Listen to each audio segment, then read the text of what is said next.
कल हमने जो मॉड्यूल को सॉल्व किया था आज उसका कंप्लीट करना है। 5B में दिया है कि combine any one of the following as directed. हमें ये दो सेंटेंस दिए हैं, first and second. She went to Dehradun, she went there to see her sister. Bracket में दिया है कि change in simple sentence and second is it is certain he is guilty. Bracket में है कॉम्प्लेक्स सेंटेंस। हमें इन दोनों में से कोई भी एक को सॉल्व करना है, या तो हम इसे करेंगे या इसे करेंगे, और ये हमारा 2 मार्क्स। यहाँ सिंपल सेंटेंस में जो हमने देख रहे हैं कि यहाँ हमारे दोनों सब्जेक्ट एक हैं। सी वेंट टू देहरादून, वह देहरादून गई। She went there to see her sister, वह अपनी बहन को देखने के लिए बाहर गई। दोनों ही सेंटेंस में सब्जेक्ट और वर्ब सेम है। देयर यहाँ पर देहरादून के लिए यूज हुआ है और एक और वर्ड यूज हुआ है देयर टू। तो ये हमारे सिंपल सेंटेंस में हम इनफिनिट का यूज करके सिर्फ एक सेंटेंस बनाएंगे। She went to Dehradun to see her sister.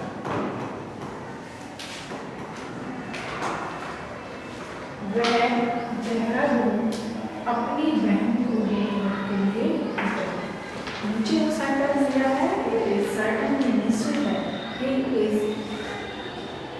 Guilty,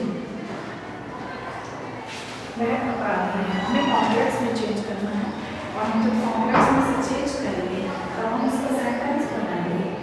it is certain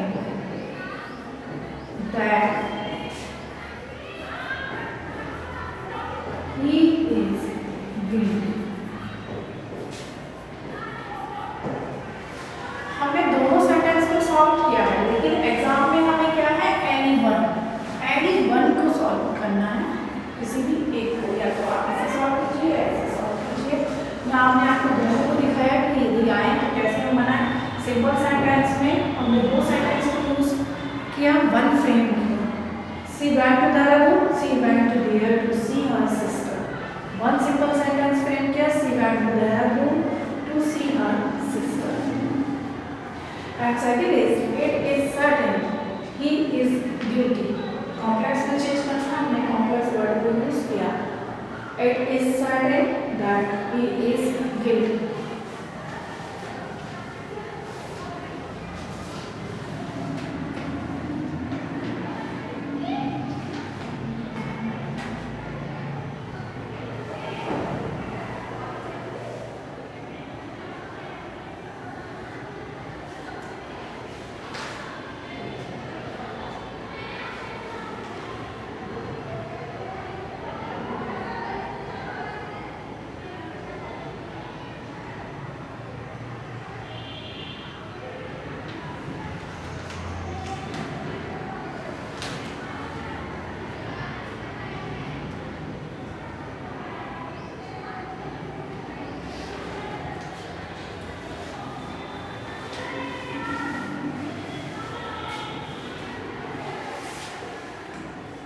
आगे चलते हैं, सी पोर्शन में देखते हैं।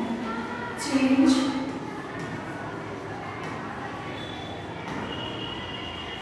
एनी वन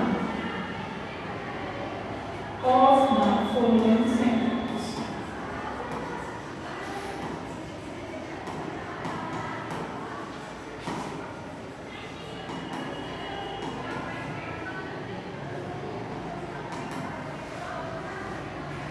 First is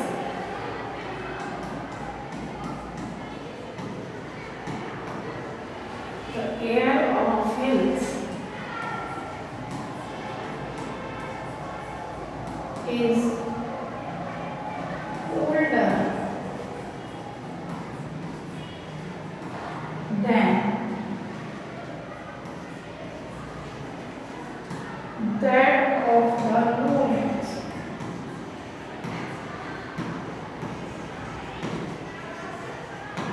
और ये हमें चेंज करना है positive degree.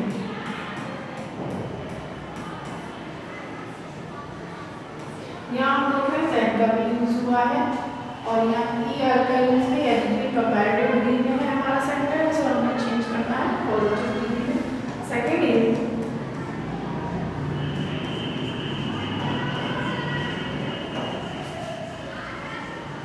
the children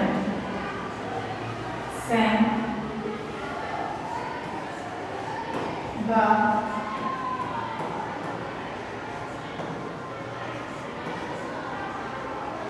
national anthem और इसे हमें चेंज करना है ऐसे।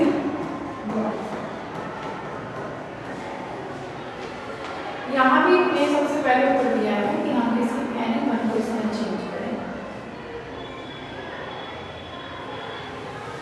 ये दिया है हमें कंपैरेटिव डिग्री में चेंज करना है पॉजिटिव डिग्री में। सेकंड है हमारे सामने इसका हमें पैसिव वॉइस बनाना है। जो आपको इजी लगे दोनों में से उसका आप चेंज करें, इसमें आप श्योर हो कि हम इसमें कोई मिस्टेक नहीं करेंगे और ये भी हमारा 2 मार्क्स को कवर करेगा।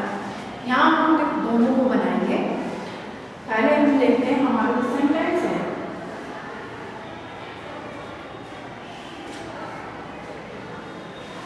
द एयर ऑफ, किसकी हवा है? लोलैंड्स। हम इसे बनाएंगे पॉजिटिव डिग्री में। The air of lowlands is not as cold as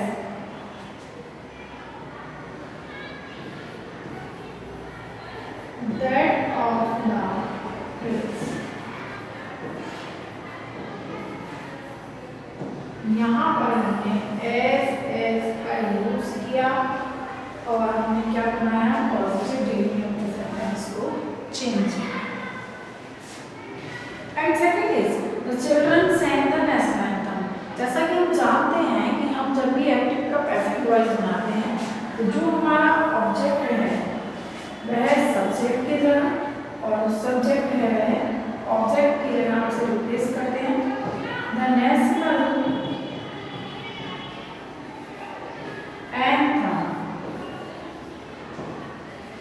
हमारी जो वर्ब यहाँ आई है वो पास्ट इंडेफिनिट में सेकंड फॉर्म का हमने यूज किया है और हम पास्ट इंडेफिनिट को किसमें चेंज करेंगे? वॉज या वर का यूज करके चेंज करेंगे और sang पर क्या हो जाएगा? sung by the children।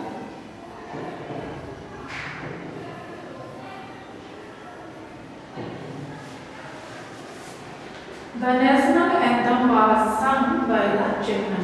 इस तरह से हमने कंपैरेटिव डिग्री को पॉजिटिव डिग्री में चेंज किया और हमने एक्टिव को पैसिव में चेंज किया। वही हमें दो में से कोई भी एक करना है या तो हम ऊपर करें जो हमें लगे कि हम इसमें बेटर हैं बेस्ट हैं हम उसी को सॉल्व करें। ये भी हमारे 2 मार्क्स को कवर करेगा।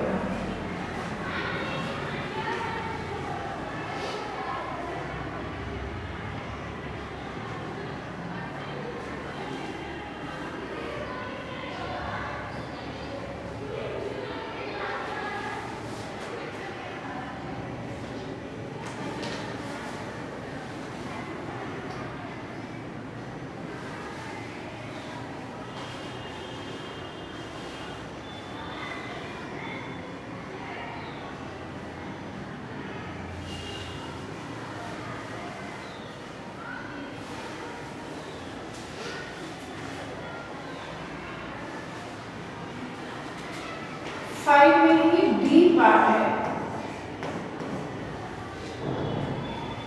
Correct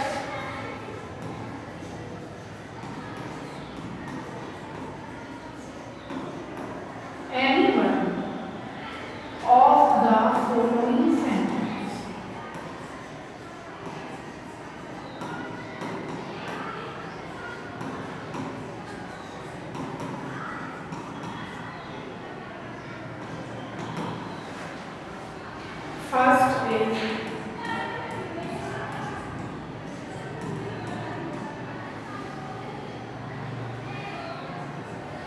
Nitin is an university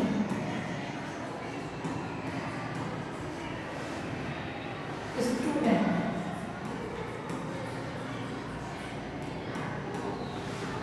Second is sun rises in east and sets in west. हमें दो सेंटेंस नहीं है बच्चों, और हमारा ये भी 2 मार्क्स को कवर करेगा। सॉल्व हमें इन दोनों में से एक करना है, चाहे हम ये करें चाहे ये करें।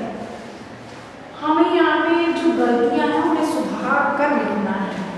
हम क्या करते हैं जल्दी में, जैसे मान लो इसमें कोई मिस्टेक है, उसे बस आप नहीं कट करोगे और राइट लिख दोगे, वो रॉन्ग मेथड है।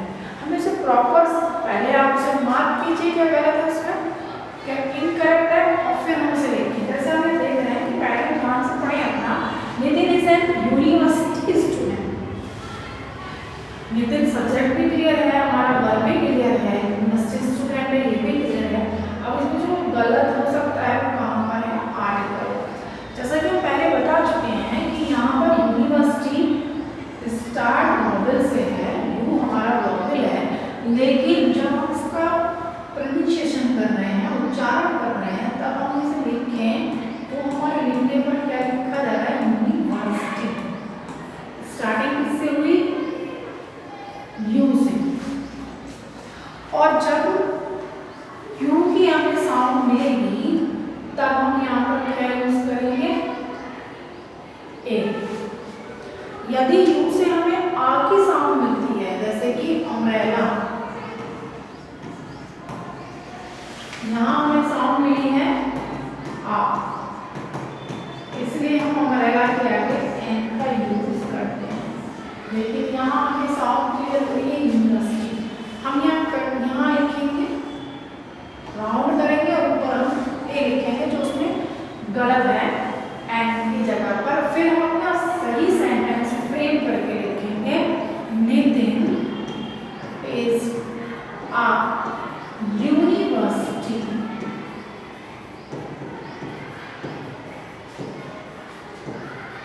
स्टूडेंट।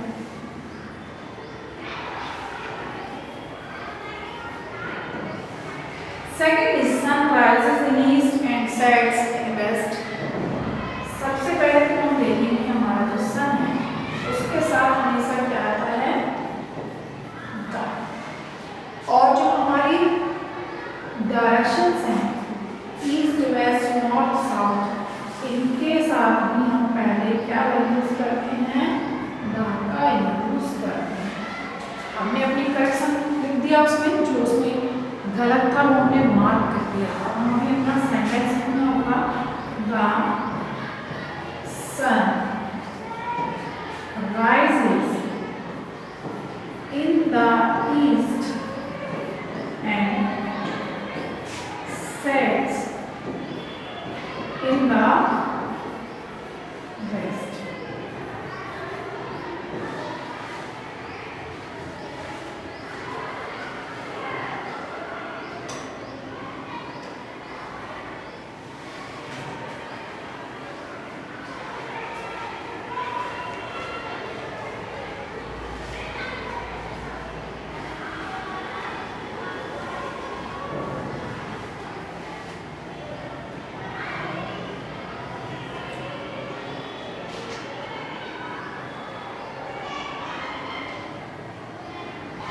फाइव में ई पार्ट दिया है और ई पार्ट भी हमारा 2 मार्क्स को कवर कर रहा है और हमारे वोकैब से जुड़ा हुआ है।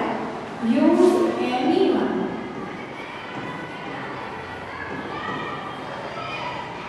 Of the following pairs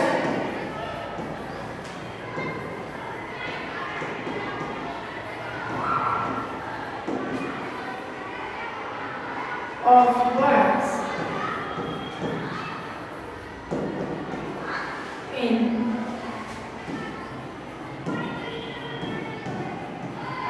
your own sentences to to make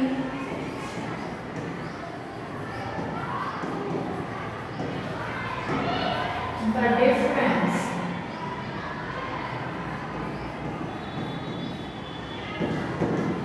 in their meaning scale.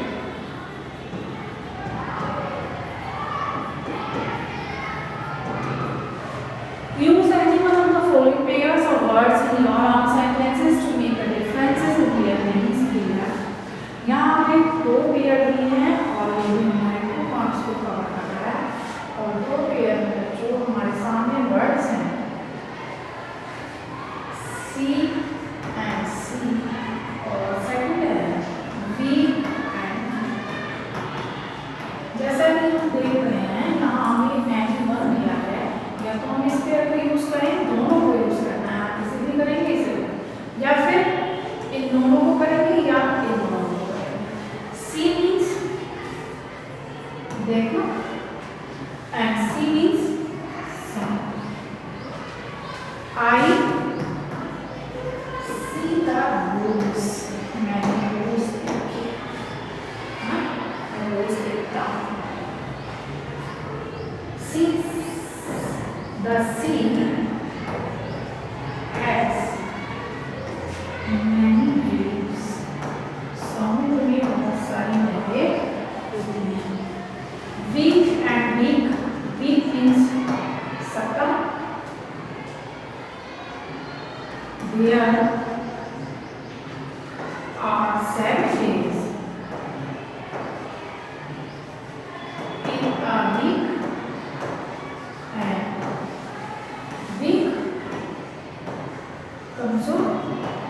He is very weak in English. वह इंग्लिश में बहुत कमजोर है. इस तरह से हमने 5 क्वेश्चन नंबर 5 के पार्ट्स को सॉल्व किया. अब हम आगे बढ़ते हैं. जो हमारे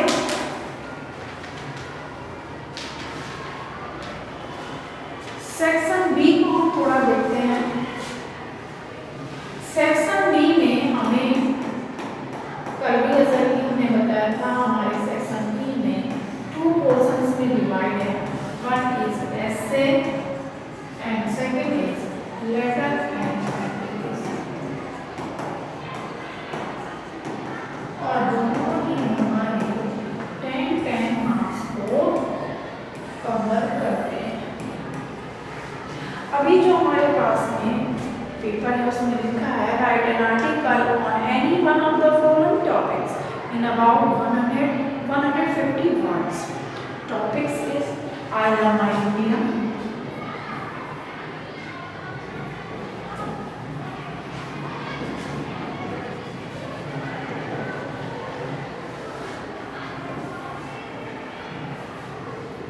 pleasure of reading books,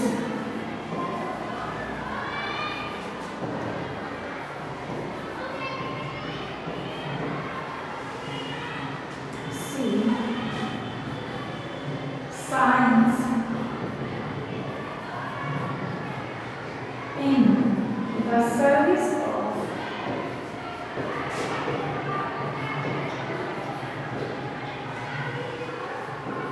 men.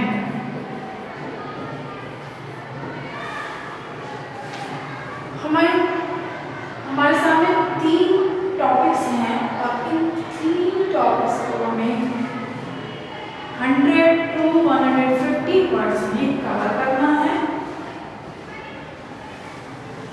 पहला टॉपिक हमें दिया है आई लव माय इंडिया. मैं अपने भारत से प्यार करता हूँ या करती हूँ. प्लेजर ऑफ रीडिंग बुक्स, किताब पढ़ने में जो आनंद आता है उसके ऊपर हमें अपने वर्ड्स का यूज करके पैराग्राफ लिखना है.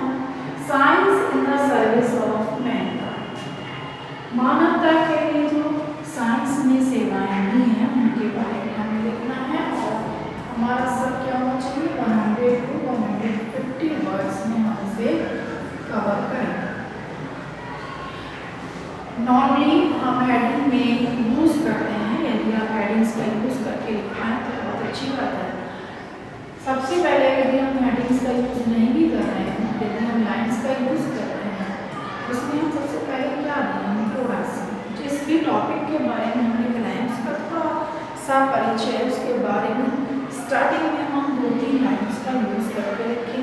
बीच में उसके बारे में हम जो भी सोचते हैं, समझते हैं, लिखते हैं, सुनते हैं, जो या जैसे हमने फर्स्ट टॉपिक ले लिया, आई लव माई इंडिया, आप उससे क्यों प्यार करते हैं, उसकी क्या रीज़न है, वह सब आपको देना होगा। किस हद तक करते हैं, क्या लिमिटेशंस हैं, एंड लास्ट इज कंक्लूजन। हमें इन 3 हेडिंग्स को कवर करते हुए अपने एसेस को लिखना है। चाहे आप प्लेजर्स ऑफ रीडिंग बुक्स लिखें, आप उसमें पहले बुक्स के बारे में इंट्रोडक्शन दीजिए, कौन सी बुक्स आपको ज़्यादा पसंद है, फिर उसका आप बताइए क्यों पसंद है आपको, क्या लगता है आप उसे जब पढ़ते हैं, महसूस करते हैं, फिर क्लास में उसका कंक्लूजन दीजिए। हमें ये तीनों चीज़ें हर ऐसे में कवर करनी है। इस तरह से हमारा 10 मार्क्स का ऐसे है वो हमारा कवर होगा साफ राइटिंग में और अच्छे से लिखना है।